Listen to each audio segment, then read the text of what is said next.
Not everything is communicated verbally when we're interacting with other people. Sometimes your body language, the way that you handle yourself, your deportment, everything that you do, gestures that you make, etc., send subconscious messages to other people about how confident you are. And that can often have a bearing on the way that people treat you. So in this video, I want to talk about the different types of body language, how you can perhaps be saying something that you don't really want to say, and how you can improve things and make yourself appear to be more confident than perhaps you really are.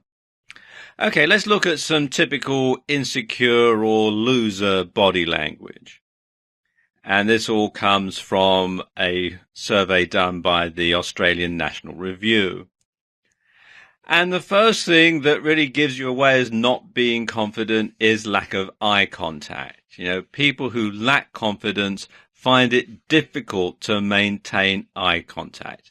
They're afraid that people are going to be looking at them. They shifty, looking around all the time. So that is a big giveaway, is lack of eye contact. Then there's hand movements. One of the first things that happens when you're really nervous is your hands start trembling. And that can be a big giveaway that you're not confident, that you might be a bit fearful, and so on. Another thing is fidgeting with your hands, or you're playing around with a pen or a wristwatch that you're wearing, or with other objects near you. Another giveaway is slouching. Poor body posture is another indicator of insecurity. When you sort of slouch down, when you're trying to make yourself as small as possible, trying to become unnoticed, that's another good indicator of insecurity. Then there's laughter. Nervous laughter, high-pitched laughter, and fake laughter can all show that you're feeling pangs of self-doubt. Sometimes you talk to people and they giggle, and that's because they're not particularly confident or they don't really understand what you're saying. So they sort of giggle inappropriately, and a lot of people find that really annoying, but it is a general sign of insecurity. And of course, handshakes are a dead giveaway. What's known as the dead fish handshake. It's a handshake that is not particularly firm. It's a sweaty palm, and they sort of only grip your hand briefly before they let go, and it feels horrible. You want to sort of wipe your hand on your clothing after you've shaken hands with someone like that, because it just doesn't feel very good. It feels cold. It doesn't feel very sincere.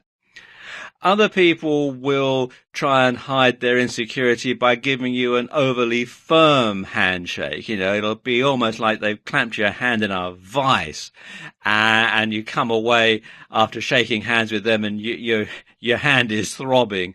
And that's another sign of insecurity, because they're trying to overcompensate. They don't want to give a dead fish handshake, so they'll give you a really, really firm handshake because they think that it shows sincerity, but actually it doesn't. It's another giveaway.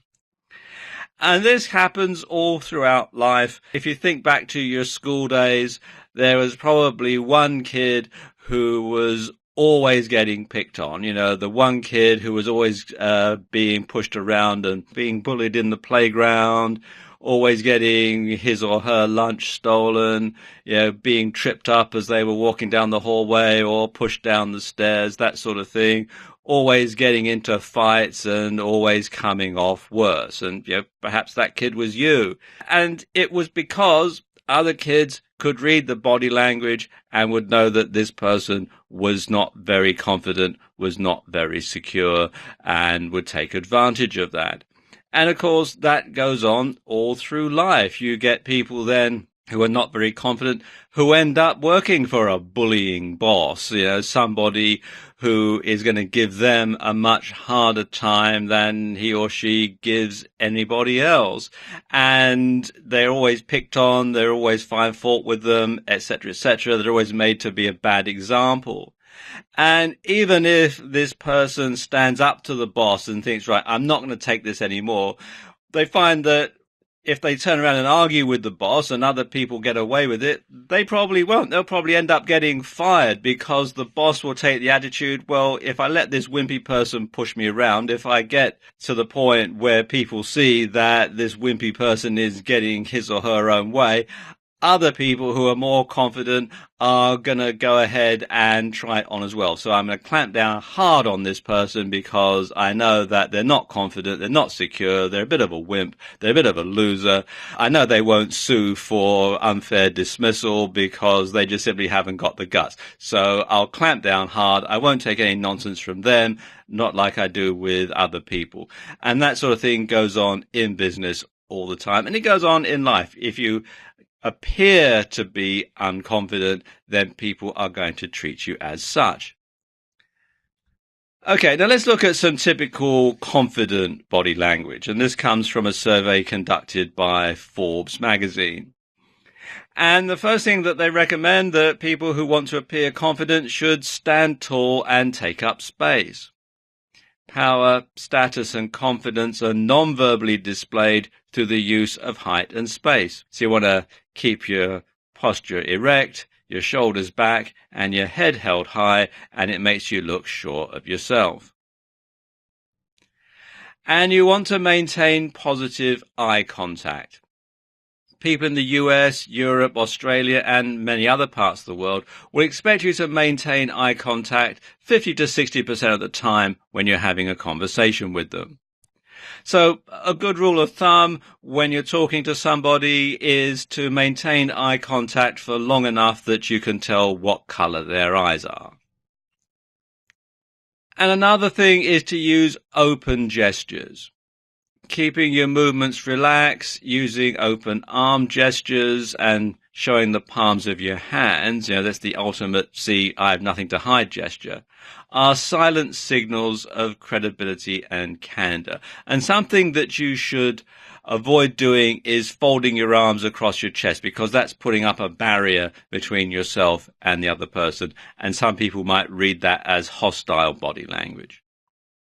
Something else that you could do is reduce nervous gestures. If you catch yourself doing those things that we talked about earlier, then take a deep breath and steady yourself by placing your feet firmly on the floor and your hands palm down in your lap, on the desk, or on the conference table. And stillness sends a message that you're calm and confident. And finally, you should smile. The human brain prefers happy faces, and we can spot a smile at 300 feet. That's about 100 meters. And smiling not only stimulates your own sense of well-being, it also tells those around you that you're approachable and trustworthy. And it should be a genuine smile. Smile with your eyes as well as your mouth, because people can also spot a fake smile a mile off. So there you go, just a few ways that you can spot confident and unconfident body language, and ways that you can correct yourself if you find that you're sending out the wrong message.